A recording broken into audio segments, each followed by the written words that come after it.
I'm Keystone's Director of Operations, and so I also oversee Keystone Studios, which used to be my company, Social Phantom, and Keystone kind of absorbed that into their own programming, so we'll talk about that a little bit. So I'm going to get started. I am talking about decoding the algorithms. So if you've seen me speak before, the first ever presentation I did was in December of 2022. We're going to talk about some similar concepts, things that don't change that you can rely on from a strategy perspective, and then we'll also talk about what's changing in 2026 and what you need to pay attention to. So first, by show of hands, how many of you guys have ever bought a product from a cold email, an ad you saw for the first time, or someone sliding into your DMs? Put your hand down, Kevin. A cold, the first time you saw the ad or the product in a cold email, by show of hands. I'm sure it's happened. All right, yeah, I am going to shame you a little bit. I think I have before. Versus buying something from a creator that you follow, an ad that you've seen maybe multiple times, you've also seen content on it, or somebody that you know. Perfect, great. That will hopefully be a proven point over time throughout my presentation. So really quick, before I get started, I'm going to talk to you about my story and how I have a different perspective of marketing than most people, or formally trained marketers, so to speak.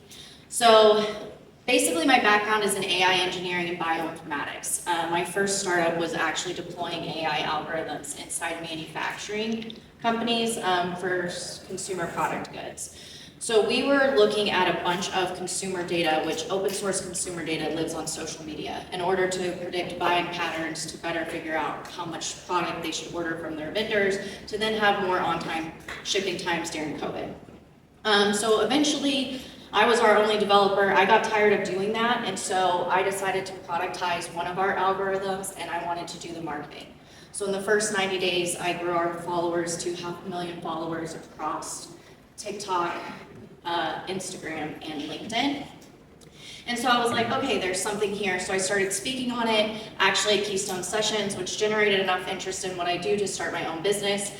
And then a core concept of my business is how do you create marketing that's affordable to startups, small businesses, nonprofits, people who traditionally can't access the type of resources that they need to do social media well. And social media is a great tool because it can create access for people who maybe don't have funding yet or don't have a great network. You can get a lot of opportunities through social, so it's a big value add to those companies.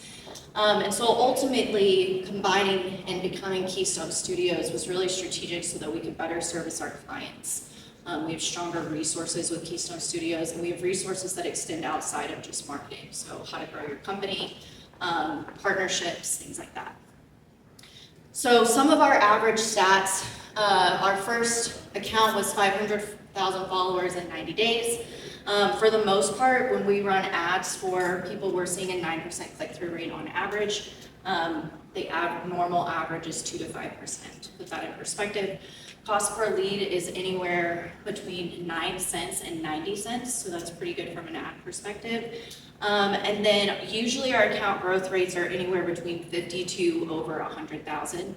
And then we are able to 2x monthly revenue when we have full control of the funnel, because people love to be involved in that. It's wonderful, but sometimes it messes up the process, which I'm going to tell you how to do on your own today.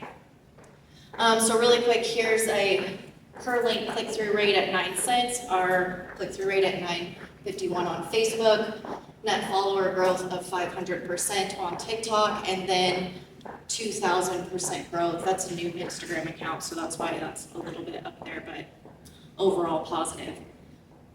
So on tonight's agenda, we're going to talk about the trust crisis and consumer buying behavior and how that is changing. Then we're going to talk about what specifically has changed on social media platforms and in the algorithm in 2026, what that means for you as a business, how you should build your system around that, and then final tips and thoughts that I have around social.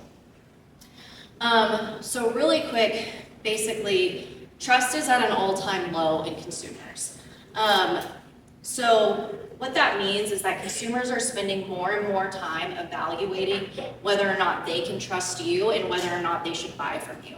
Meaning social media content from post to direct sale is really low. Same for ad engagement. So the point of social media today is people are spending a lot of time evaluating whether or not they trust you, and that's happening mostly on social media. It's not as often that that's happening on your website or your blogs or your about page anymore. The other thing is that consumers are spending less and less money because they are financially worse off given what's going on in our economy right now. That does not mean they're not buying things, they are, but they are not buying things when they are hesitant about whether or not they can trust if it's a good decision. Which brings us to this. If you've seen my presentations before, I've talked to you about the messy middle. This is something that was coined by Google. They have a whole book on it if you want to read it. And basically, people are spending more and more time in this affinity loop, and all that happens on social. And so if you're not on social, you're not participating here. But what it also means is that when you're there, you're not seeing any increased metrics that might matter to you, like revenue, email list growth, things like that. So let's talk about what's changed, and then I'll talk about what to do about all of that. So first up, we have Instagram. Instagram is no longer a hyper-local platform. So they are prioritizing international-based content as of 2026. So it used to be you could post your content, it'd go out to your geolocation first, your surrounding ring, and then push out from there. Now your content's gonna perform better if it can be more easily translated into a different language. So this should be on for most of you. There is a setting on Instagram. You can go in, it's in your translation settings, and make sure it's turned on to automatically detect and default as English. But if you don't have that turned on, you're limiting your reach. Next is Instagram is one of the only platforms that we're going to talk about today that widely is starting to accept AI-generated content. So I will give you some examples of how you can create AI-generated content. This is also related to decreasing the amount of text on screen. So AI-generated content comes with metadata that's more easily translatable into another language. Same for not having, so if you normally, we'll talk about this in all other platforms, you want to have like those auto-generated captions on your video that you make sure are spelled correctly. And then that's going to add to the SEO of your post. But Instagram is deprioritizing that because they want things that are more easily translatable. So I'll give you an example in a little bit of what your post should look like. They should still have subtext on screen, but you don't need the auto-generated captions on Instagram posts anymore. Then the next is that users have a user algorithm control preference now. Doesn't mean it's widely used. I personally didn't know about it until a month ago, but you can go into your Instagram settings and it'll show you what types of content it's showing you, and you can click what you want to see more of, and you can click what you want to see less of. For me, it's going to be, I don't like seeing those sad dog videos where it's like, watch this for 7 seconds to save my dog, because I always watch it, so then it shows me more of them, and I hate that. So I will be turning that off. But what that also means is that if you're not fitting into a specific niche or keyword, then your content is not going to be shown to people because they're using that as an algorithm control metric. Then hashtags are dead. Please, you can just stop using them on Instagram if you want. I don't care if ChatGPT generates them for you. First of all, don't ever use ChatGPT generated hashtags. Second of all, if you're going to use hashtags on Instagram, it's not really the place. They're not prioritizing it. If anything, you use the wrong hashtag and you grow your posts. So just stop using them. On Instagram, this is a big change. It used to prioritize polished content. So Instagram was the place you wanted high quality videos, higher level video production. That is not the case anymore. That's actually the case on TikTok now, but we will get to that. So raw content over polished is emphasized right now on Instagram. So if you think about it from their perspective, they're competing with TikTok, which was performing better on raw content. So both platforms have kind of switched their strategy as a way to compete. Other thing on raw and polished content is that you don't have to be talking as much in your Instagram content. So if you do Instagram right, it's actually a lower lift than most other platforms. The only problem is that it's no longer hyper-local. But if you start posting on Instagram and you just turn on the automatic share to Facebook, Facebook is the highest growing organic growth platform right now. You'll grow on Facebook, and that can translate to Instagram later when you need to get some of that growth back over there. Next is linked and trial reels. So I'm going to show you a photo of what this means, but like, do you know when you watch a YouTube video and the creators are like, watch this video next, and you get a suggested video? You can now do that on Instagram. So it's highly recommended. You can go back and edit your old post and link them to relevant posts, because what you're doing is you're keeping a user on the platform with your videos, which means Instagram's going to push your videos out more. The other thing is trial reels. So Instagram, almost all the platforms are now being really critical about whether or not you have a specific niche and are posting about topics within your niche. So a couple years ago, you could post about any and all topics, and that was beneficial to you. Now it is no longer the case. And so if you want to start exploring new topics, what you should do is post it as a trial reel. So the recommended numbers for posting a trial reel is 2 to 3 a day. I recommend doing 3 to 5 a week. You can use a free tool called Metricool to schedule your trial reels if you want to do that. But we'll talk about tools and processes a little bit later. And then last, this has not changed, this has always been the case, but you should be using highlights to sell. If you are a business owner and you are creating content, or if you are a content marketer or content creator, and you're selling affiliate links, things like that, all that should live in your highlight reel. Because when someone goes to your profile, when you have good enough content that someone actually wants to look at your page instead of continue to scrolling, that highlight reel shows them what you have to offer without them having to leave the platform. So even if you have a link there, you have a link tree, it's not as likely to be looked at as a highlight reel. And if you do your highlight reel strategically, there should be links in your highlight reel. And so then you get them that way. So really quickly, this is what a trial reel looks like. When you go to post, you'll see this new feature. Now this is a new feature, so you might not have it yet. If you leave here and you're like, I don't see it, you don't have it yet, it's okay. You'll get it in anywhere between 30 days to 3 months. And then you can turn that on, and then it goes out to trial, which sends it to a different audience, basically giving you a try to go viral. So that's something that you should be trying to increase the growth rate of your account. The other thing is linked reels. So you can go in when you post and you can link a reel, you can link to your account, and you can start to create basically these reciprocal loops of people watching your videos, which is going to up promote your videos. The other thing is, if you have a new Instagram account or an Instagram account with less than 1,000 followers, I do believe that some level of virality is important for you. We'll talk about what virality means by your niche a little bit later. But once you have over 1,000 followers and you're consistently getting anywhere between 5,000 to 10,000 views on your post, you don't need to go viral. And in fact, you shouldn't be going viral unless you have a digital product somebody can buy online or a product that can be shipped internationally. Because otherwise you're reaching people that aren't actually your audience, and so it's not even meaningful for you to reach them. Okay, next is TikTok.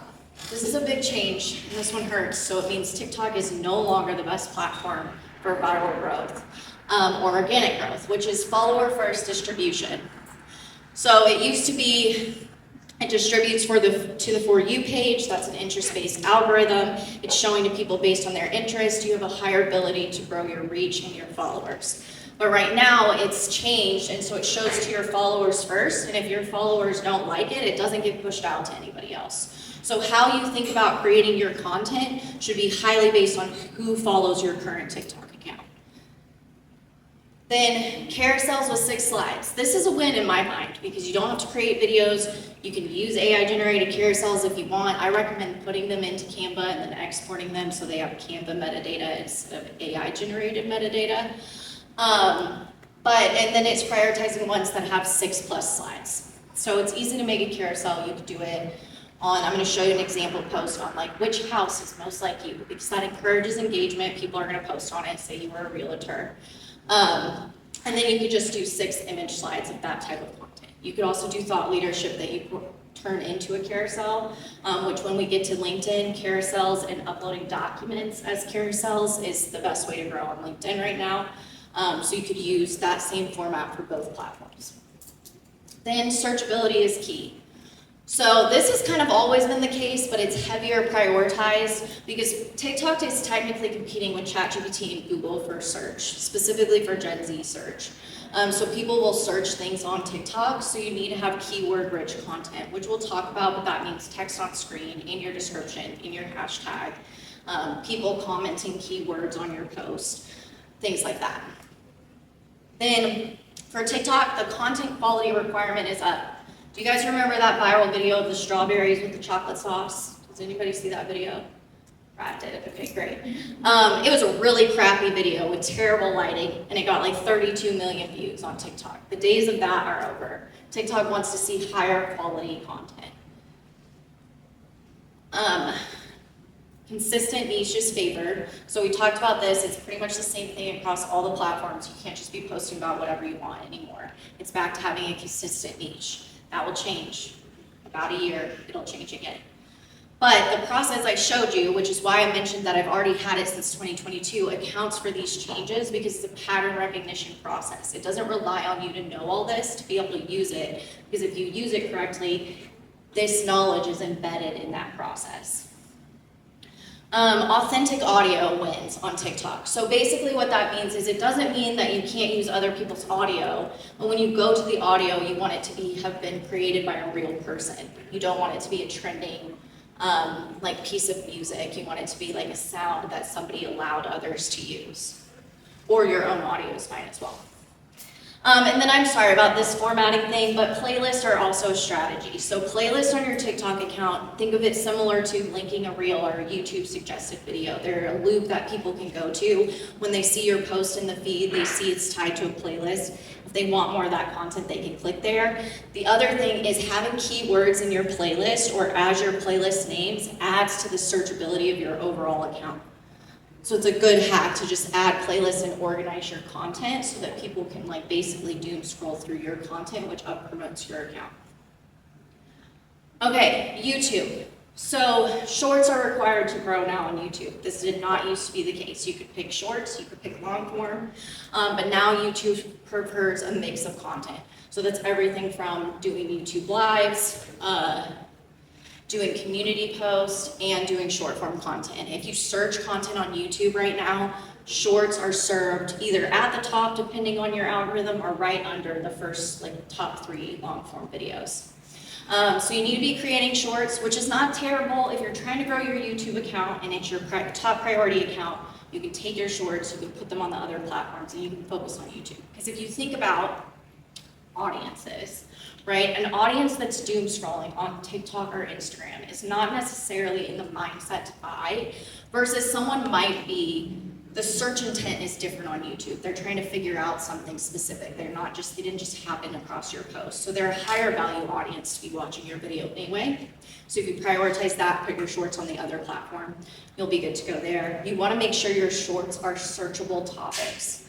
So you can strategically, we'll talk about using Claude to write your content in a little bit, but you can strategically create your long form video to have clips inside of it before you ever even film it, which I think is the best way, instead of trying to make a clip after when you didn't really optimize for searchability. And then user continuity focus. So what that means is like your suggested videos need to be on point. So when you have a suggested video, it needs to be on the next topic that you think your user wants to know. So say I made a video about the things changing in 2026. My next video would be what to do about those things, how to create a system, what AI tools to use to do that, something like that. So you continually loop them into your content. So that's a big focus now on how to grow your YouTube channel. The other thing is YouTube is super strict on AI content. So Instagram's cool with it. TikTok, there's a little toggle you should turn on, but I haven't read anything one way or the other. YouTube is pretty much a no-go. You can toggle it on, which is fine. And for some accounts, if that's the only thing you're doing, if it's communicated in your description, then it's okay. But if you do not disclose it, it's gonna hurt your content. And so what that means too is if you go on Adobe stock photo and you download some sort of stock B-roll, there are now AI generated images in Adobe stock. So you need to be aware of that and then check that on so that you're being transparent with the platform. The other thing is that collaborations are in. So how you can do an Instagram collaboration post, you can now do that on YouTube. So there is some strategic ways that you can do that. So here's just an example YouTube channel. So this guy's just getting started. His average views are somewhere between 100 and 200 views on average. Then he did a collaboration post with this guy, and if you do something like this and you're gonna leverage somebody's audience, their picture should be in your thumbnail. It doesn't have to be both heads, but their picture should absolutely be in it so that their audience is coming to your page. And then his views went up to 5.9 thousand views. And then what happens is that audience watched his video, and so now his videos are in that audience suggestion queue, basically. So that's how you want to do that. And then just so you don't get discouraged, the YouTube creator economy is planning to be doubled by 2027. So what that means is it's not yet saturated. So if you're going to grow a YouTube channel, now is the time. And in just a little bit, we'll talk about how long-form content is one of the better ways to come off authentic than short-form social media content. So I do have, the YouTube is a long growth game, but now that they're adding some of these features, it is easier to grow now than it has been in the past. And now is the time because it won't be like that in 2027. All right, LinkedIn. LinkedIn prioritizes related topics. It doesn't have to necessarily be niche specific, but think sister topics, not just random things that you want to post about anymore. Next is deep engagement. LinkedIn really likes engagement, comments, saves, shares, things like that. It does not like poll posts, actually. Weird that they gave it to us. But they deprioritize that because they view it as an engagement hack, which they penalize you for. A quick tip here is that if you are growing a company page, we will talk about that because it's not recommended. The reach is only like 2% on a company page. But if you have all your employees engage with that post when it goes out or the day of, that's a way to go use this engagement hack to your advantage. No links in posts. This has kind of always been a thing. I just want to reiterate it. You get 40% less engagement on your posts when you link out to something. So what you can do is in the caption or description of your post, you can say that the link is in the comments, and then you comment it as that first comment on your post. AI content is a no for LinkedIn. So I see AI content on LinkedIn for sure, and it doesn't do that terrible. But what you read is that it's deprioritizing AI-generated content. I think it's okay to still use something like Claude or Chat to write your first draft of your LinkedIn post, the actual written part of the post. But I think you should make your own graphic, make your own video, or whatever that is before you're posting that on LinkedIn, because it is going to start flagging those things because they view themselves as a professional, factual platform. Documenting carousel post. So if you did not know, when you upload what's supposed to be a carousel as a bunch of photos, it just creates like a collage. But you can hit the plus button when you're posting, and you can actually upload a PDF document, and that creates the little slide effect for the carousel, which is what I'm talking about here. So those on average get 3 times more reach. I know we see videos on LinkedIn. I know we see them doing well. I could not tell you how. This is how we get the most engagement and the best growth on LinkedIn is with the documents and carousels. And if you read 2026 marketing trends, it says that as well. So on the topic of company pages, personal profiles generate 561% more reach than company pages. So if you're going to post on your company page, you need to pick a few people in your company that are going to repost this content with their thoughts. Not just repost it, even if it's one sentence, like this is amazing, but they have to add some piece of their thoughts to that content and repost it to actually generate traffic. So that's a strategy we use sometimes for people. Next is Facebook. So if you'd asked me a year ago, I would say that I didn't really like Facebook and didn't really care about it. I always did think that the strategy should be keep the share on Facebook on for Instagram and Facebook because you never know. But Facebook is now one of your best platforms to reach local customers. It's your best platform for organic growth. So it should absolutely be included in your marketing plan if those things matter to you. It does prioritize engagement over consistency. So my general argument on consistency is that if you're posting, you can post 4 times a week, up to 14 times a week on any platform but LinkedIn. Please don't ever post 14 times a week on LinkedIn. And you can grow. It just is about how fast you grow. If you need to grow faster, if you're a full-time content creator, post 2 times a day, 14 times a week. If you're a business and you have other priorities, 4 is probably fine. If you have investors and you have a larger budget for marketing and you need to show revenue, then I would recommend 6 or 7. But Facebook has explicitly come out and said they're not worried about consistency. And they're gonna prioritize something that gets engagement. So trends actually do really well on Facebook. They do link penalize, so when I get to my very last thing about Facebook, Reels are a priority, so how you can make a Facebook post like a status and upload media, you can put a link in there and it's clickable. When you upload a Reel, it's not clickable, so just leave the link off. I promise you'll still get traffic. You don't have to be obsessed with putting links. Hyperlocal, which we talked about, and then Reels are prioritized, so short form video Reels. So when we talk about search insights, my tip is to use your Instagram search insights to inform your Facebook content. And I will explain what that means in a little bit.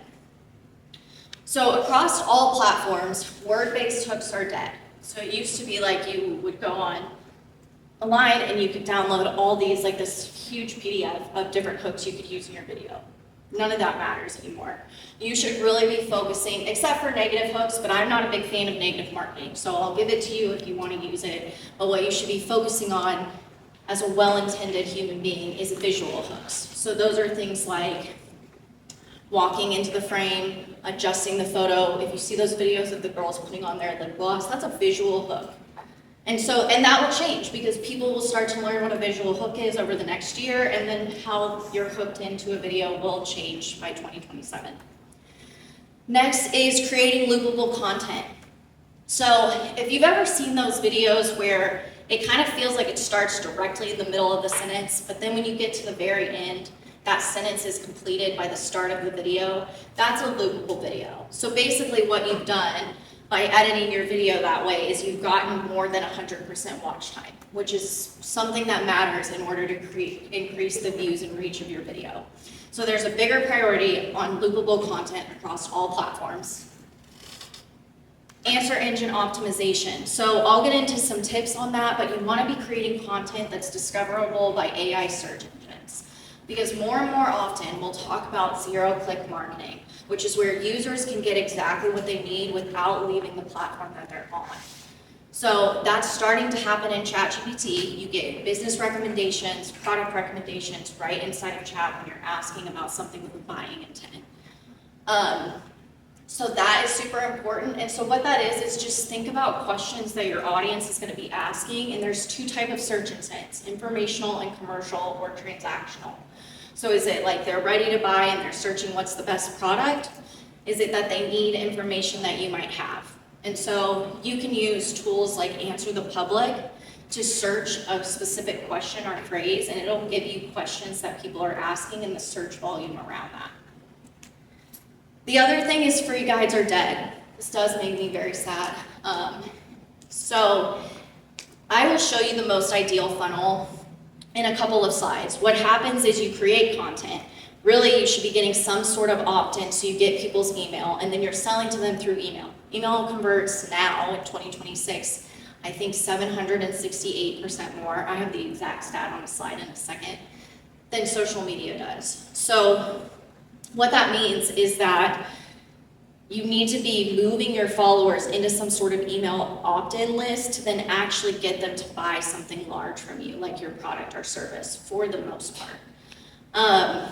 And so that's changing. It's not enough to offer a free guide anymore because people have tools like ChatGPT. They can get information more instantaneously. They don't need your guide. They can get a custom plan built for them, actually.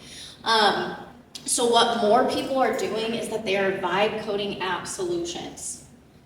Conversation about what that means for businesses that have apps is a whole other different story. But basically, I'm going to show you one as a tool. I think it's a great tool, and this guy creates content about how to grow on social media, and he vibe coded this tool. It's a $1 opt-in, and now he has your email, and then he starts emailing you. And so it's part of his funnel, is creating, just having a conversation with Claude, ChatGPT, Gemini about what you want to create. I promise it's not as hard as you think, and it'll give you an embedded code to put on your website, and now you have a tool that people give you their email to use. It's a useful tool to them, so you're building trust, and you're continuing to grow your email list. So that is a trend that we've seen emerging in 2026 across all creators, business owners, and platforms. The other thing is, instead of having a free guide, offering a paid low value offer. So people are actually more likely to give you their email, pay you $7 than they are to download a free guide these days. So that's the same thing. The app that I talked to you about is $1. So it's a $1 opt-in. You get to use the tool. So you can consider adding some of these lower offers, $5, $7, $27 offers, to get people's emails as well. The last thing is, it's okay to repeat topics. So a lot of times you might post about something and you might think, I don't want to post about that again because I already posted about it. First of all, a lot of times when people are searching videos, they're looking for the most current information. So if you repeat a topic, you've created a more relevant, more current piece of information for them to show up in search. So it's not bad to repeat, and if the topic did well, then you already know there's an audience for that topic, so it's not a terrible idea to repeat it. Okay, now the interesting part, what this means for you. Also, I know this is a lot to keep up with unless you're a full-time creator. So the biggest thing is focusing on strategy and what's the biggest priority for you as a business owner, as someone who wants to build a personal brand, whatever it is. So all these factors determine what platform you should be on. So what's the demographic and age of the audience you're trying to reach? Where are they located? What is your offer and delivery method? If somebody has to be in the same state as you for you to deliver your offer, that matters. That makes Facebook a bigger priority for you and Instagram less effective. And then what are your goals? Awareness versus revenue. So I would still argue that TikTok is a great platform for awareness. It's a terrible platform for revenue. And then what's your budget? So do you have a budget to do a full influencer campaign? Can you run ads? Do you have time to create content every day? Is there a different strategy that's going to make more sense? And then what type of content? Are you trying to position your brand or yourself as a thought leader, an expert in your industry? Do you need UGC content versus hyperlocal? So all those things matter, and we'll start to kind of put together what that looks like. But for the most part, here's a little cheat sheet I had, and you can download my slides at the end. By the way, I do have a QR code for you to do that. So products that can ship anywhere, you could sell them on IG and TikTok. You want to be inside Instagram shop and inside TikTok shop. You don't want somebody to have to link to your site to go. It's about creating that zero-click marketing.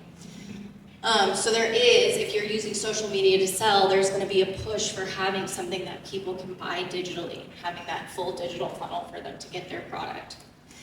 Long-form authority building is going to be some form of YouTube, podcast, or Substack, and then you can use LinkedIn to support those longer form contents. Those two pair nicely together.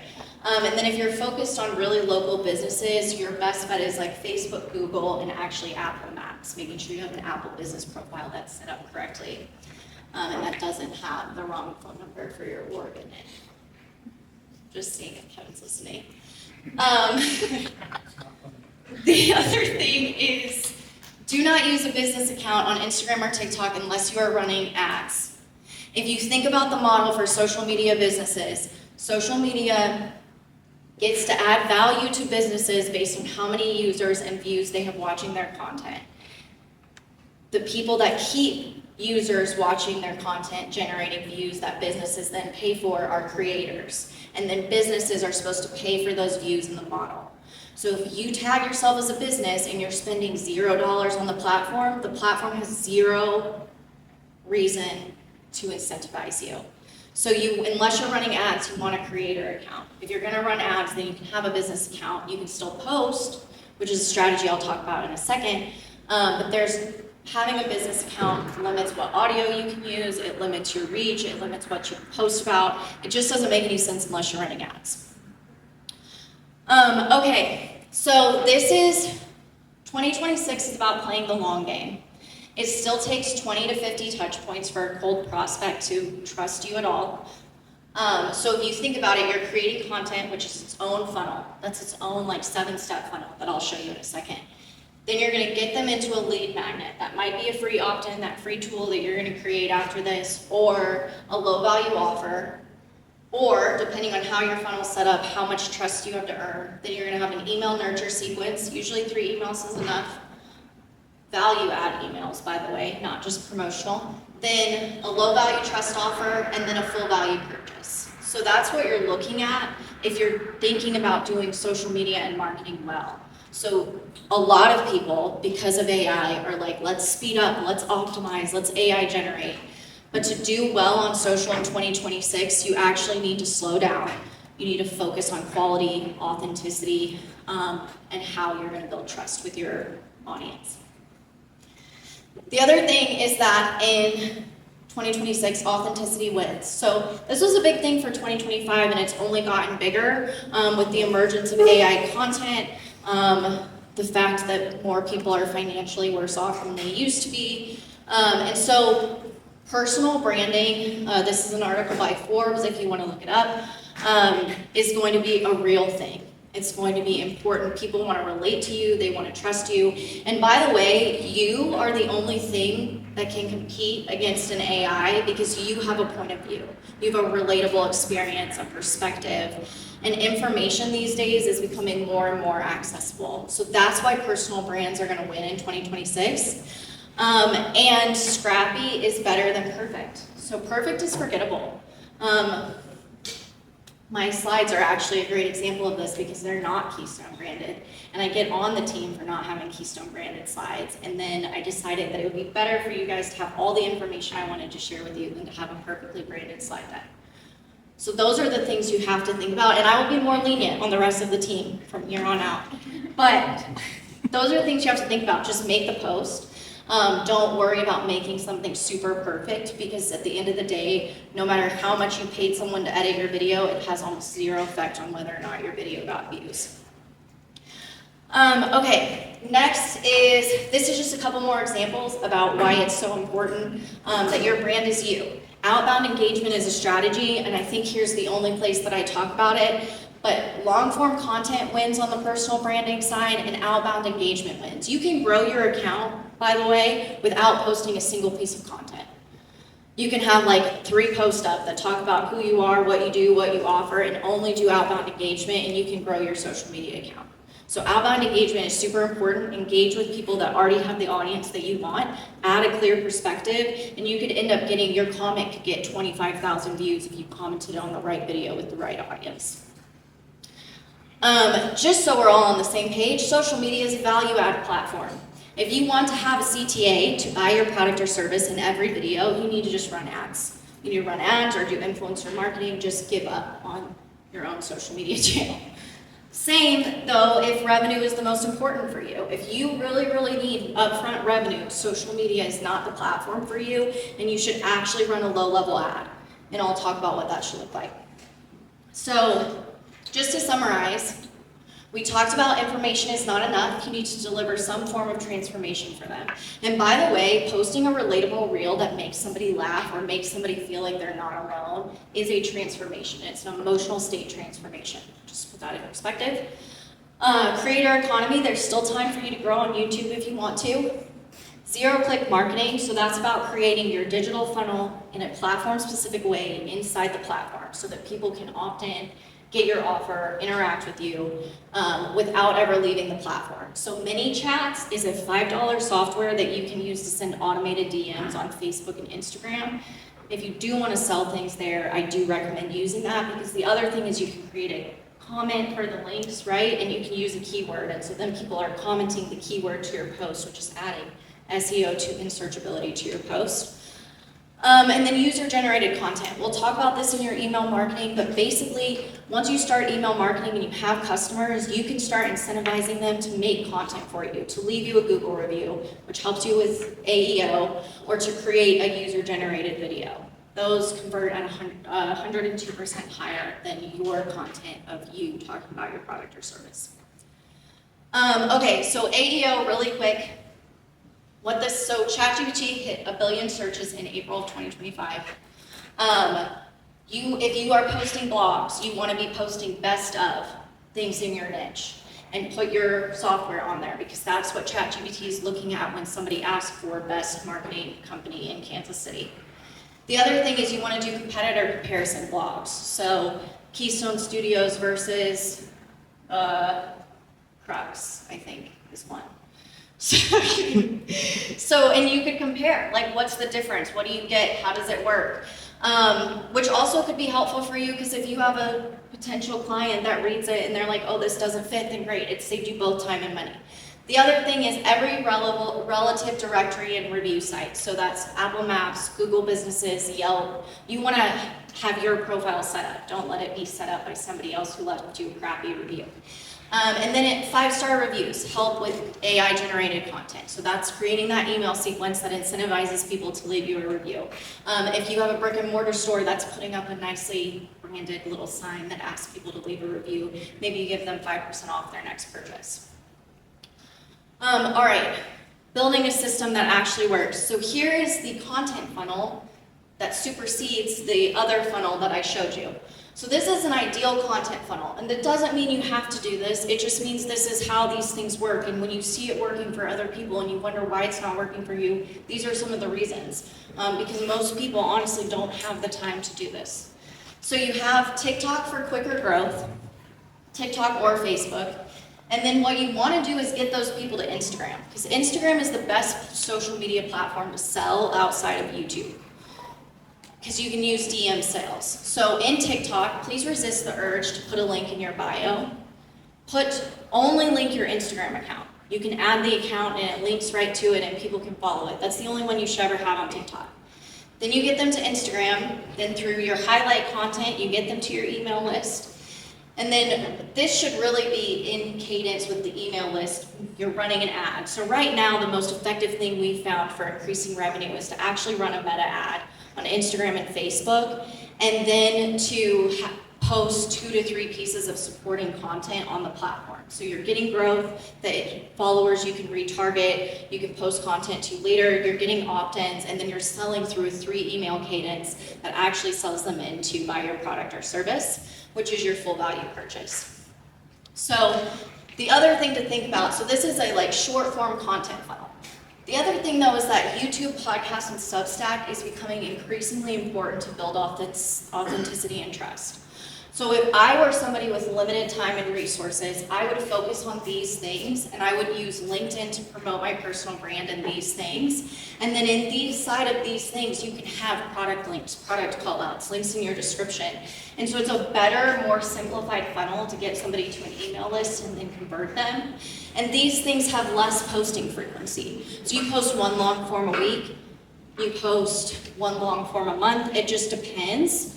But you want to keep consistent on your cadence. Same day, same time is not as important on anything other than YouTube.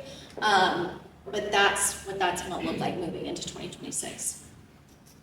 So really quick, to do the process I'm about to show you, you need to know your audience. You need to know who your top 2 to 3 audiences are, what their interests are, because their interests are going to tell you, like, okay, I should use this trending sound because I know most of my audience loves Taylor Swift. Right? That helps you reach them, even if they're not looking at your specific topic yet. And so you want to identify those things and where they live. Because it is true that YouTube tends slightly more towards males.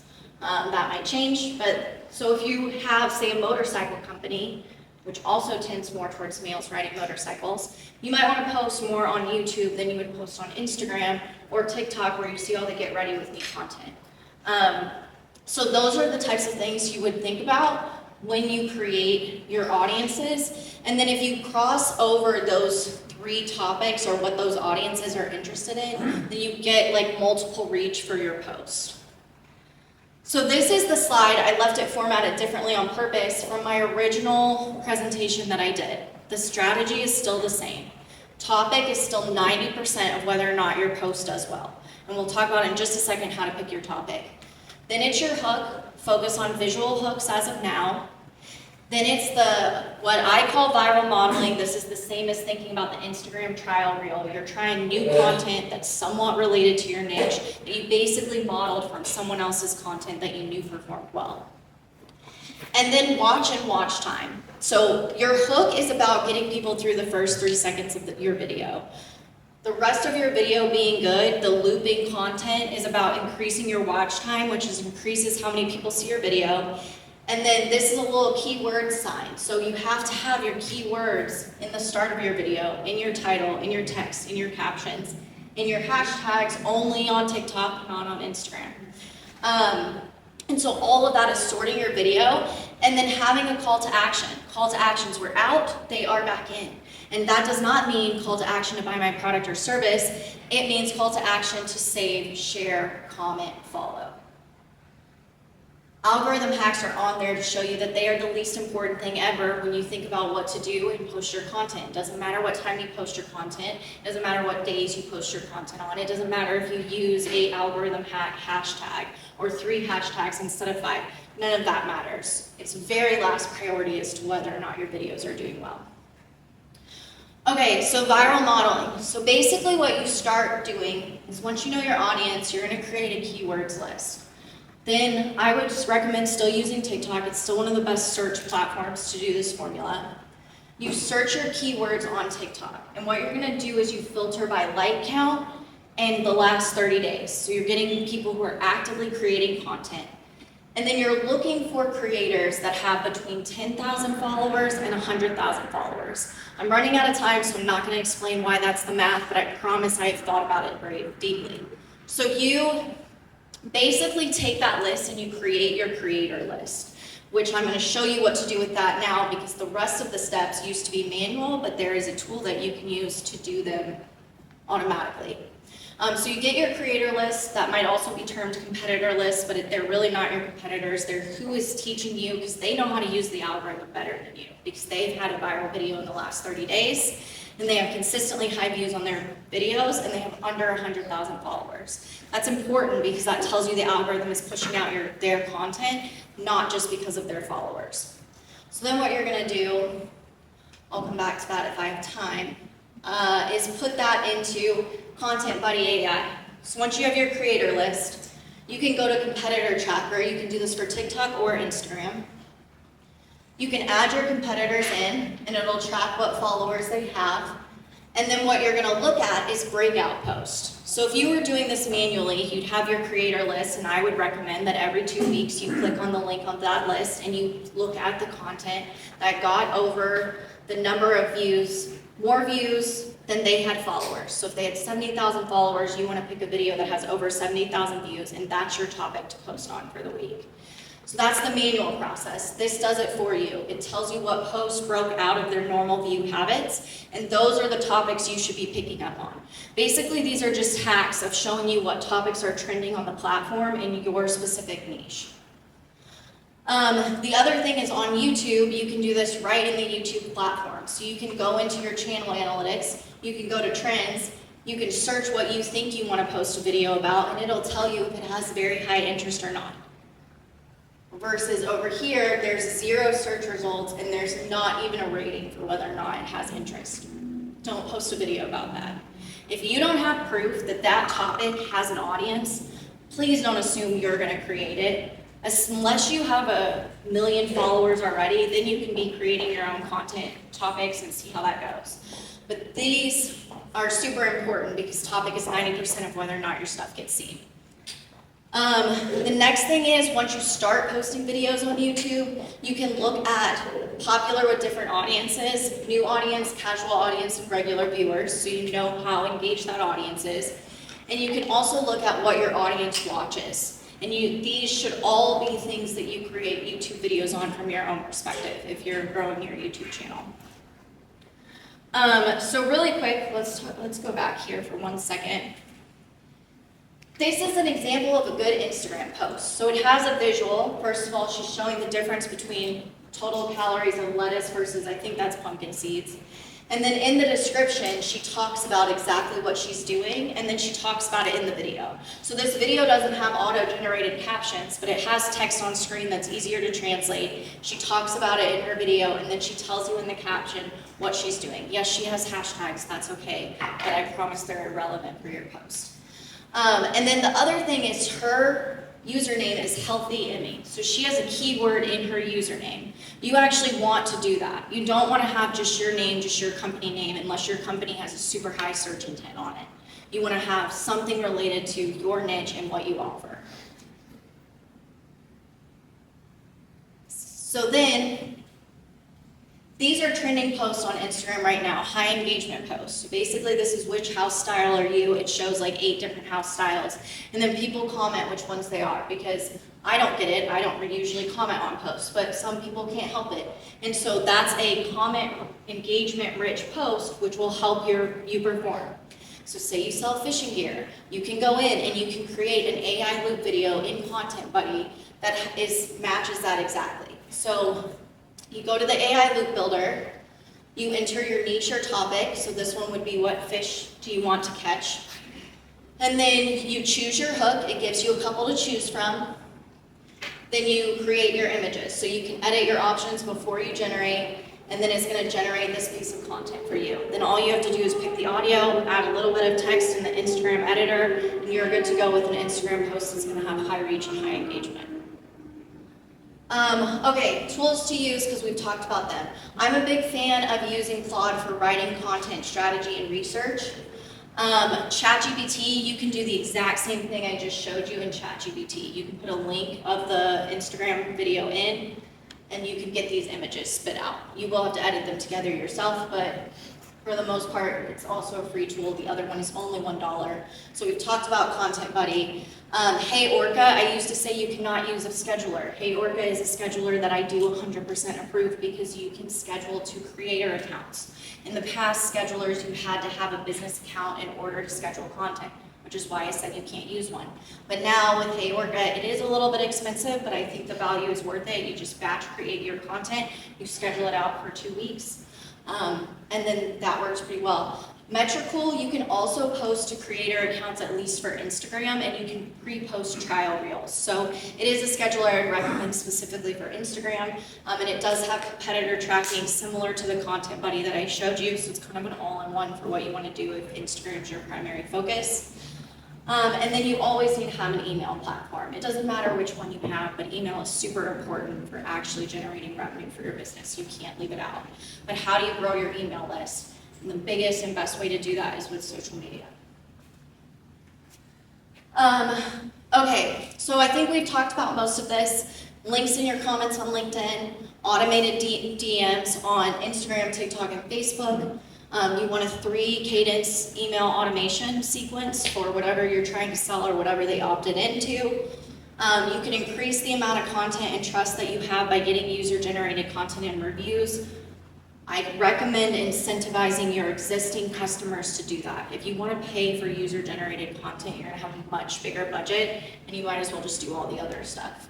And then ads for direct revenue. So right now, the most effective process we have for growing an Instagram account is we'll run an ad. Usually your ad lifespan is a little over 2 weeks. At 3 weeks, you see it die, so you want to cut it off before then. And then you're running that for an opt-in. You're not asking them to buy. So they're opting into something that's a value add to them, and then you're selling to them through 3 email cadence. And if you're doing your opt-in well, whatever you're value adding to them should have your product or service built into it. Okay, key reminders is that social media is a value add platform. If you're just gonna have CTAs or you're just gonna bug your marketing company about having CTAs to buy your product or service, just run ads. Find a marketing company that's really, really good at running ads. For Instagram, the best effect is to run your ads, post 2 to 3 nurturing pieces of content, because you're still, once you're running ads, they're increasing the views you get on your regular content, so you still want to post regular content. Grow your email list, use Claude over ChatGPT for written content and strategies. And then if you're new, feel free to post different formats, different topics, test things out and see what works. There's this lady on TikTok, I have 1 minute, but I promise I'm done. She wanted to grow her personal brand, and she posted about all these things, all these thought leadership things, and then one time for fun she made a video where she was like singing in the mirror, and she had one of those 3 image mirrors, and so she would, like, when there was like background voices and the music she was lip singing, she would pull the mirror up. Her whole channel is that now, because that's her first video that went viral, and now that is what she does, and she makes like millions of dollars singing in her bathroom in the mirrors. So if you're new, don't be afraid to try things out and figure out what works. If you want to be a content creator, that's a great strategy. If you have a niche, try different formats. You want to keep your topics in line with the search strategy, but different formats are okay. Then remember, format and topic first is most important. What's the format for the platform? What's the topic that most people are interested in right now? Hook is next. Your visual hook is your best friend. AEO, did you answer a searchable question? And then your production value is 4th or 5th, lower on the chain and highly dependent on the platform you're on.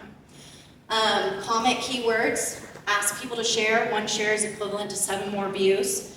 And then you should be doing the search process bi-weekly. 30-day content calendars are out. Instagram actually recommends 24-hour reaction time, which is just too much. So I do think bi-weekly is an okay cadence. Script on a bi-weekly basis, batch film, put it out on a 2-week cadence. And if you would like help doing this, or you want me to build your strategy for you, you can book time with me here. It's a free strategy call. We give you a document that outlines what your keywords are, where your audience are, what you need to do, what platforms you should prioritize. And then if you want the slides, as well as the slides to any of my other presentations, video links, free tools, this is my link tree. It's just /Wendell and Gillette.